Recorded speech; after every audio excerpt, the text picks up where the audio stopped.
everybody, Hitman here, and welcome to the first time ever KZX Podcast. Today we got a lot of things to talk about, but first, I am Hitman, of course, your host, and I have a special guest with me as always, Dale, aka KZX Devil Dog. Say hello to the folks, Dale. Let's get this shit on the road. Alright, for folks who don't know what happened, this is actually second, third recording, because the first time we were all the way almost to the last part, and then the thing crashed. Oh my god. It was just a total nightmare. So, okay, let's go with, first things first, just a couple upcoming events that we're going to have. One of them that we're going to have is going to be our new shirt designs for WWE 2K15. We're going to just whenever they're up and ready, they're going to be up on the game, and we're going to have them just show off the new guys, what the shirts are, what they stand for, just little simple things.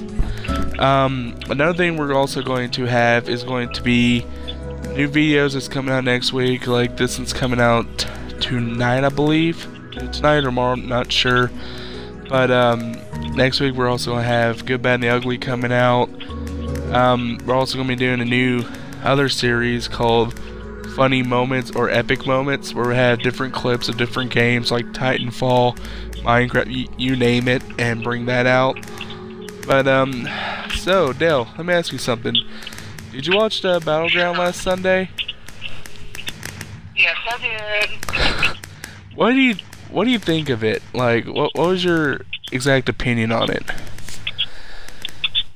Well, the only one that actually had some fun to it, I think, was the main event. On that, he hit the net. Yeah. Suplexes later. Yeah. Alright, my opinion, I thought the entire pay-per-view was just bleh. And when I mean bleh, I mean just bleh. It was just god-awful.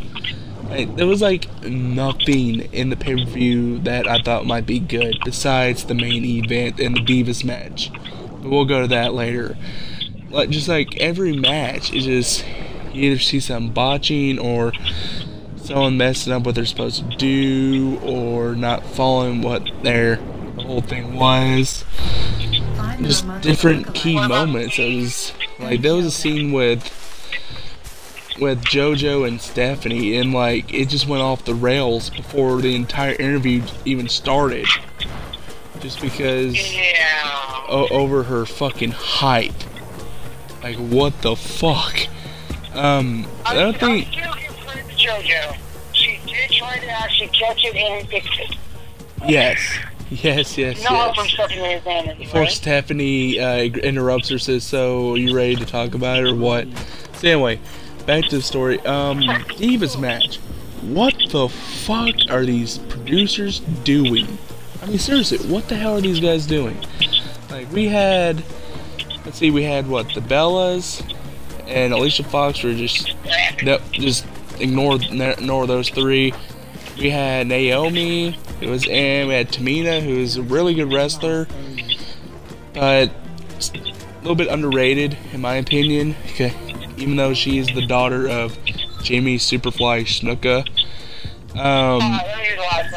And let me leave it on this one. And Snoop Dogg's relative, Sasha Banks. Oh, come on. Yeah, you had the boss. Like, you had the boss.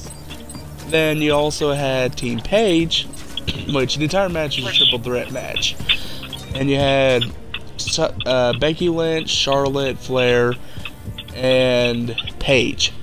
And what the whole match stipulation was, it was a triple threat match. And each member of the team is going to represent that team. Basically, one person's going to be for that team for each one.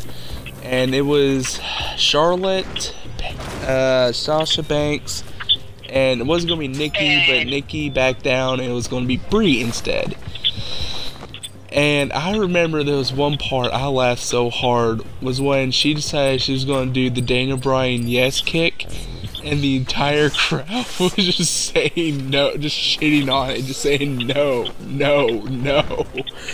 Like, that was the most funniest part of all, but the match was just really just terrible, in my opinion, because, like, you see these people like Paige, Sasha, Becky, Charlotte, that went through the NXT and went all the way up in weeks, months, even a year to get where they are.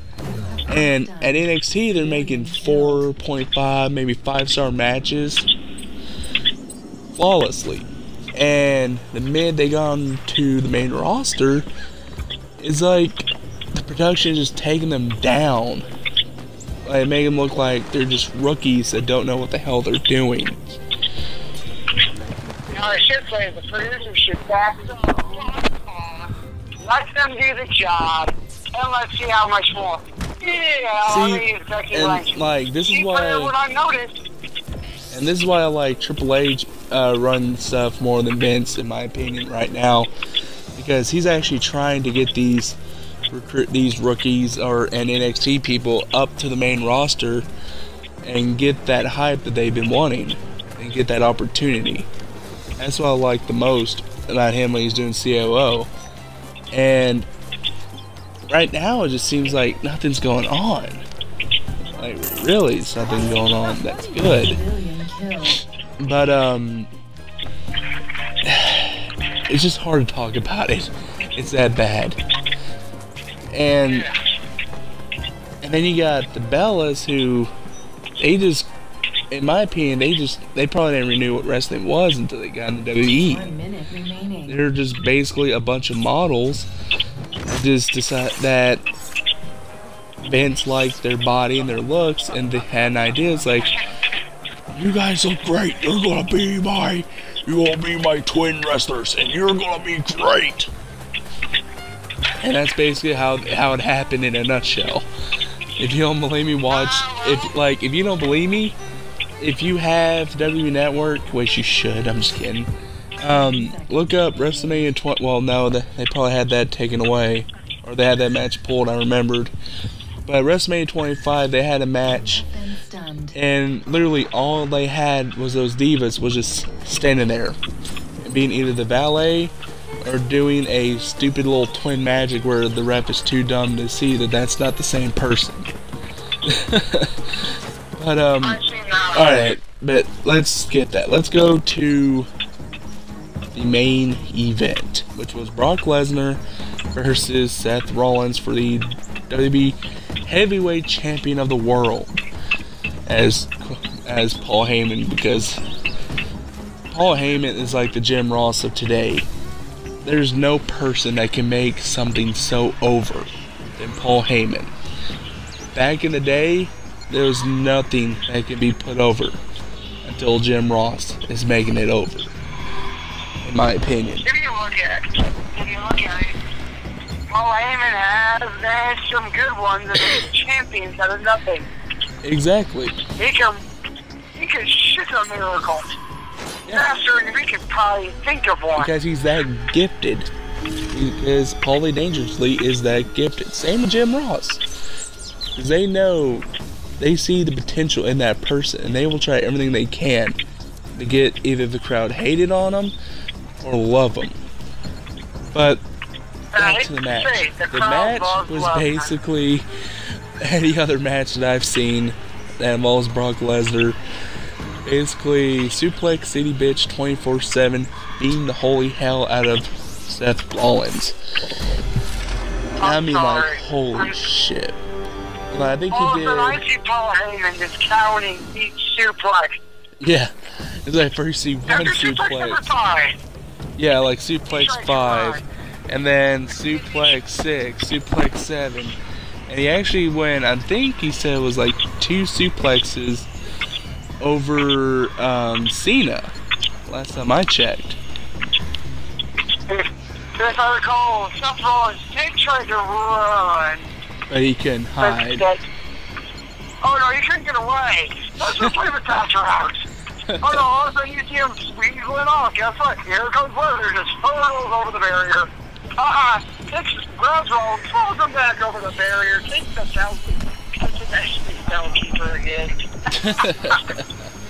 Alright, but back to the story. Well, the one thing the reason why people didn't really like what's going on is the very end, where we had Brock Lesnar deliver the F5, and right they have him pinned, they hear 1, 2, then the lights go out, and the bell starts dinging. First people start...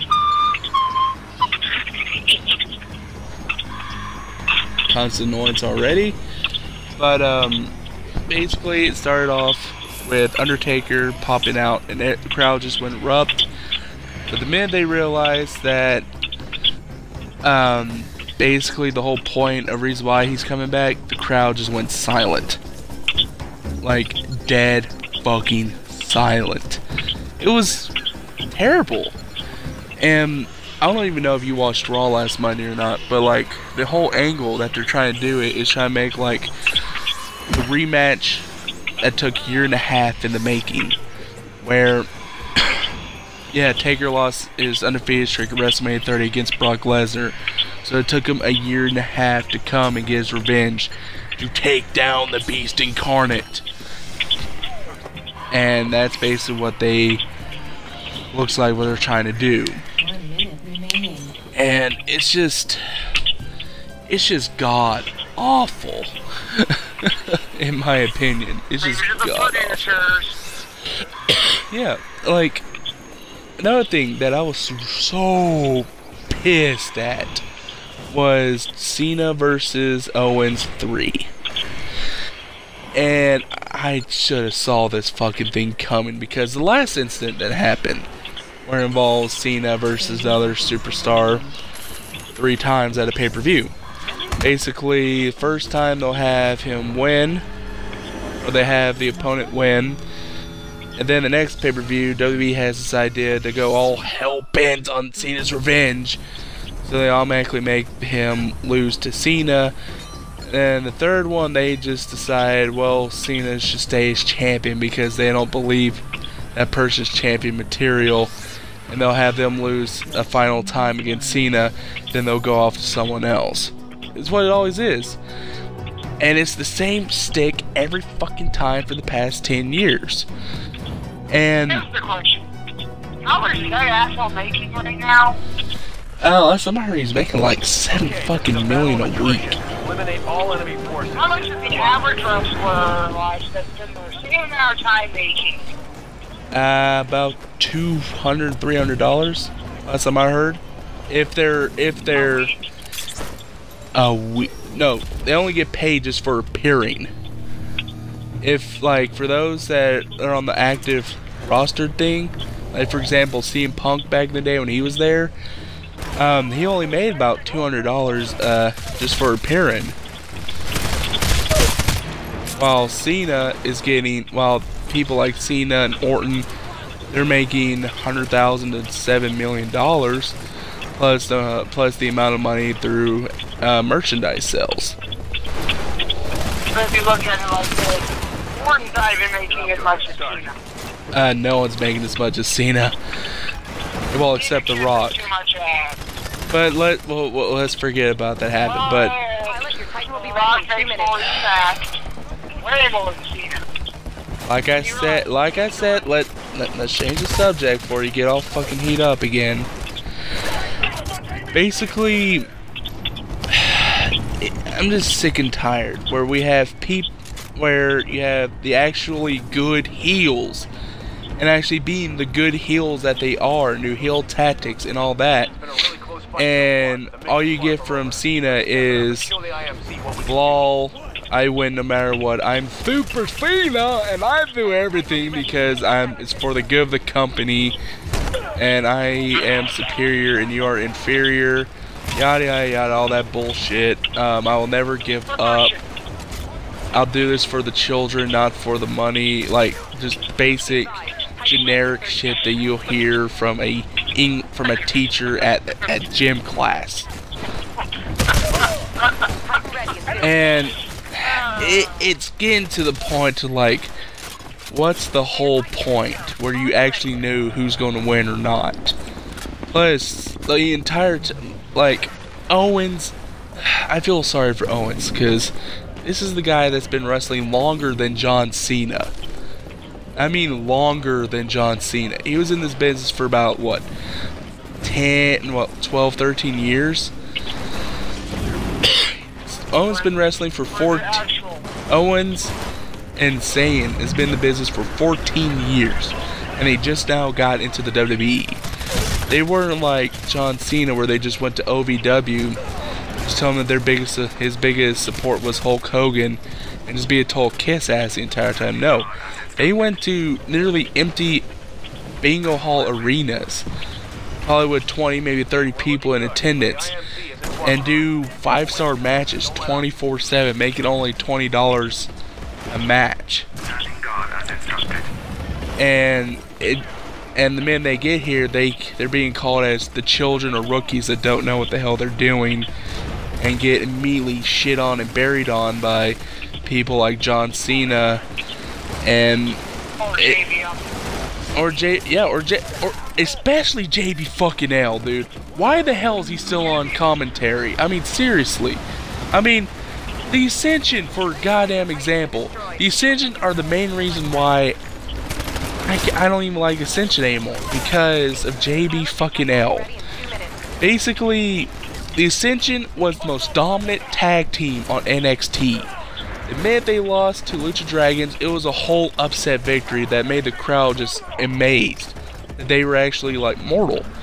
And the minute they got to motherfucking Raw, basically they got immediately buried within 2 seconds because of JB fucking L, calling them basically making them look like, and the way they're being played as is a joke, as LOD wannabes or Demolition wannabes, either one, or Powers of Pain. It's just ridiculous. This really is ridiculous. But speaking of WWE, I need to ask you something. What did you think about Hulk Hogan?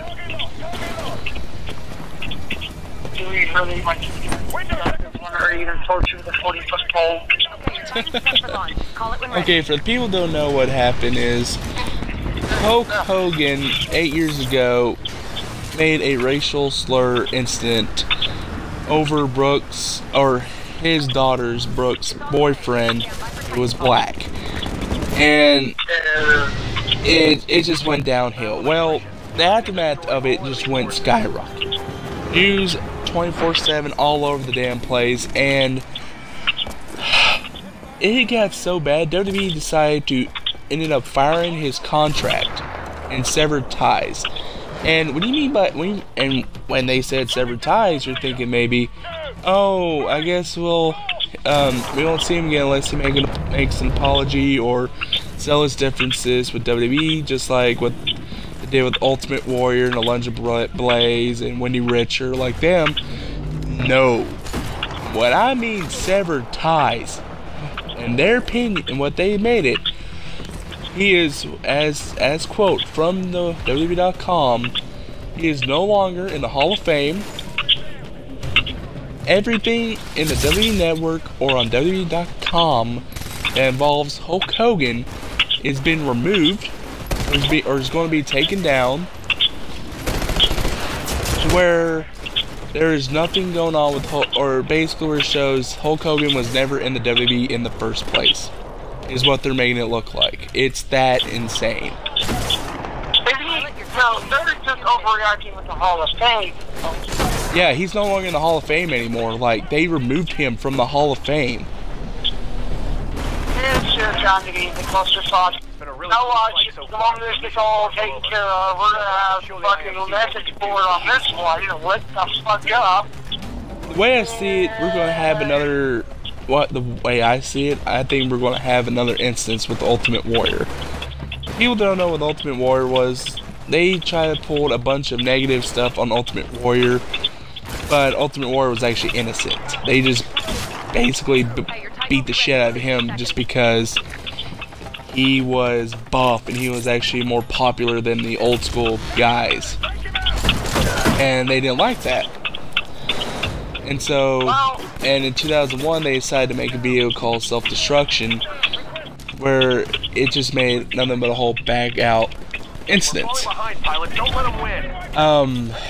Yeah, I'm just waiting to see what's going to happen with Hogan and whether or not they're going to be back with WWE or not. I'm not sure. When I see it, the way I see it in 2 weeks from now, he's probably going to be in TNA again with Jeff Hardy. Jeff Hardy's supposed to return soon because him and Matt are going to be in the Hall of Fame. I am going to say like this. Did tweet something or whatever, it's been heard. And oh my god, fans, he knows he's fucked up. We know this is already. Oh, trust me, TNA's been fucked up ever since Dixie Carter took over. Yeah, he's not even part of. Yeah, he returned to TNA for one match, for King of the Ring, just to mainly just promote GFW. And other than that, let's see. What else we want to talk about? What kind of game are you playing right now, Dale? Oh, so there's the amount of playing the new Batman game. Right now. Total mindfuck? What I got to with Gordon and, Batman, it turned into a mindfuck. Oh, yeah. Like, I mean, when I played it, like, the whole thing was a huge mindfuck. Like, it was really good, and, like, the whole point, like, Batman has gone insane after Arkham City because he killed his adversary, the Joker. And he went so insane that every time he thinks of something, Joker spawns out of nowhere in his mind and tries to do something to stop him. It's actually him that's saying that Joker's committing the crime, when it's actually Batman that's doing the crime and telling everyone that it was the Joker. It's like huge mindfuck. Well, just at the beginning, the mindfuck started. When I mean the mindfuck, we said a year is what we were sitting at a year, 12 months after the fucking death of the Joker, but I just fucking heard 9 months, so speculate on this. Which is the true time frame? Yeah, it's like, it's crazy. It's really crazy. Playing the first part of the game, you're at the opening pieces, and you're actually the cremating the Joker. It just starts off with that and moves from scene to scene to the point where it's 9 months after that cremation. Eliminate all enemy forces. And we are sitting in a diner with Scarecrow being the villain. Now, to all people, we thought the motherfucker was dead. Are we true about that? Nobody knows yet. Because the last time you seen him was at the asylum. And then you didn't see him from then on, am I right? That's right, but there were a bunch of like Easter eggs and references in Arkham City. Like, for example, the secret ship out by the carnival area where you use this code enhancer and it started getting going there, and there's like a bunch of cockroaches and fear gas and a random goon that does a jump scare on you, and they're all signed and authorized by Stephen Crane, aka Scarecrow. Another thing that they were shown was radio transference. In Arkham City, it was best known for radio transference, where it talks about like hidden stories or dialogue within the game. And one of them, if you do these scans, you'll start hearing this guy in the background saying these numbers. And in these numbers, when they started talking about the numbers, each number had a different letter, or means a letter of the alphabet. So one of them says, "I will get you, Batman. This will be not the end of me. I will get my revenge for what you've done to me if my name isn't Stephen Crane." And then all of a sudden here's Arkham Knight, and Scarecrow's the main enemy. It's like, holy shit. Okay. Now I need to.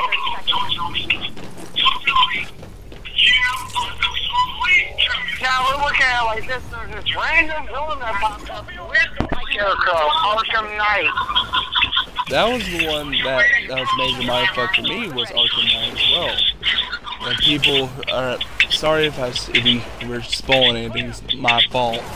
But Arkham Knight is, if you guys read the comics, you'll know about there's 3 Robins. And the second Robin, one day, was actually dressed himself up as Batman, and Joker killed him. Thought it was the Batman, but it was actually Robin. And that leads the famous funeral eulogy for Batman. And, well, long story short, in the game, his new character came out as the Arkham Knight, and it was unveiled that it was actually Jason, aka the second Robin, who was killed by the Joker. And as you're sitting there, Batman's is wondering, I thought you were dead. And then Joker pops up out of his mind and says, "Where, Bat?" Bury the IMC. Team, let's step it up.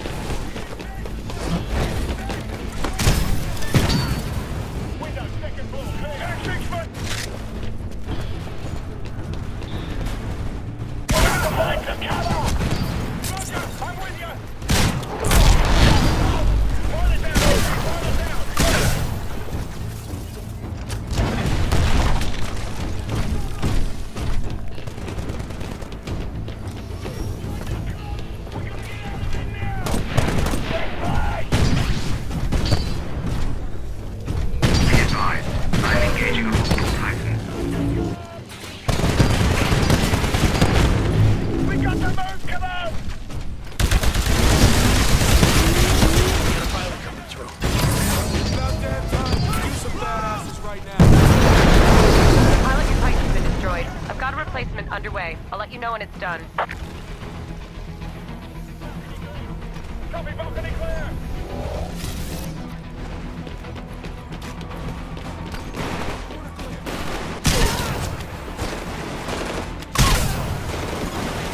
Pilot, your Titan will be ready in 2 minutes. Second floor clear.